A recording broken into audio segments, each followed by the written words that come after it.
In this video, we'll go over prepositions like on top of, below, underneath, inside, to the left of, outside, etc., etc., etc.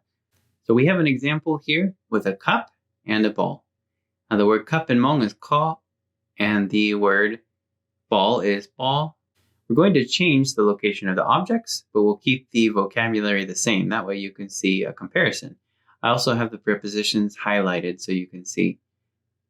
Unfortunately, in many ways, Hmong is a language that uses a scarcity of vocabulary. They reuse vocabulary. One word can have many, many different definitions, and it's used for a lot of different similar things. And that can be confusing sometimes, especially in this case, as we'll see. So let's get right into the examples and see what we're talking about. First of all, we have lu po nyo shao lu ko. Lu po nyo shao lu ko. The ball is above the cup. So as I've expressed in another video on the D tone change, when the preposition refers directly to an object, so in this case it's saying the ball is above, and then it says the object, the cup, so it's referring to something, then if it has an M tone, it'll stay as an M tone. Whereas if you look at this second example, when there's no direct reference and it just says the ball is above, so it's not above an object, it's just above, that M tone will change into a D tone. This is going to happen a few times, so I'm just briefly reviewing it here, but won't go into a lot of detail. So just keep in mind that that M tone means it's on top of or above something, it's referring to an object, whereas just in general, if it had an M tone and it's not referring to a direct object, well then it turns into a D tone. Okay, so you'll see that. So therefore, comparison, lu po nyo shao, lu po nyo shao, the ball is above. The ball, it could also be interpreted or translated as the ball is up there. Okay? Now here we've run into our first little conundrum. There are different ways to express different things. Of course, you could more clearly describe what's happening in this picture, where the ball is on like the edge of the cup, etc., etc. But again, we said we're not going to change the vocabulary. We're just changing the preposition so you can see how it changes. Well, the problem is the word for above and the word for on top of is the same word in Hmong. Why use two words when you can just use the same word? So we have the exact same sentence, different meaning, all depends on context. And honestly, if there's no context, you may just have to ask the person for more details, right? So again, lu po nyo shao lu ko, lu po nyo shao lu ko, or lu po nyo shao, lu po nyo shao. The ball is on the cup or the ball is on top. Again, it could mean up there.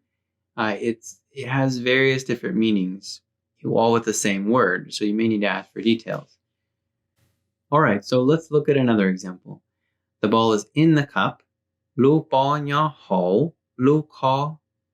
Lu po nyo ho, lu ko. And the ball is inside. Lu po nyo ho, lu po nyo ho. Some might say this is spelled with a D tone. In my experience and from what I personally researched, it's only the M tone that will change into a D tone. So here we see the original word hau, H-A-U-V, has a V tone, not an M tone, so it doesn't change to D. However, you'll notice that many people pronounce it with a D tone. So they don't just say hau lu ko, they say hau, like that longer drawn out. It's a bit difficult to distinguish, and perhaps that's the reason why it hasn't been, why it's just always written as a V tone, but now you know.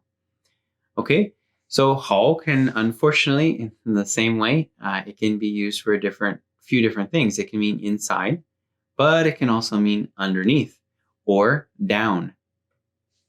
So we'll look at some examples, but first, let's go to lu po nyon de lu ka ko, or lu po nyon de ka ko, depending on your preference. The ball is at the bottom of the cup. So in this scenario, you can say ka ko refers to the bottom of, or if you're going to use the classifier for the cup, you actually put the word ka between the classifier and the noun itself. As you can see there, lu ka ko. And that's how to say at the bottom of. So if it were a bag or anything else, to say the bottom of, or a tree, cho kan dong, the bottom of the tree, like at the foot of the tree.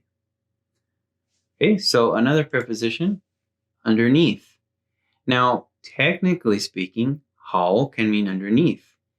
But because of the easy possibility of confusion, another option is adding ka afterwards, and that is almost universally understood as underneath. So, lu po nyo ho ka, lu ko, lu po nyo ho ka, lu ko, or lu po nyo ho ka, lu po nyo ho.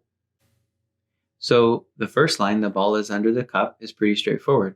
Lu po nyo ho ka, lu ko, lu po nyo ho ka, lu ko. If you were to say ho lu ko, it would almost immediately be understood as inside of the cup. So we can say ho ka to explain more clearly. However, if we're trying to say just the ball is underneath without referring to the cup, lu po nyo ho ka, or you could say lu po nyo ho.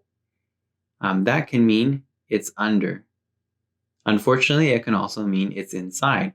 So, hokai will save you in explaining the underneath part. Now, something a little more simple. The ball is outside of the cup. The ball is outside. So, the ball is outside of the cup. Lupo nyon do. Luko.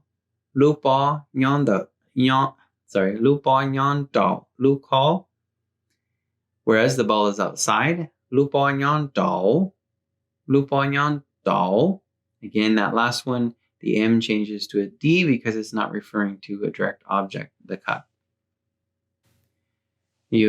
Another way of referencing, if you wanted to say it's in the ball is on the left side or the right side, in this case it says the left side, you could say lu po nyon de lu ko sha lo.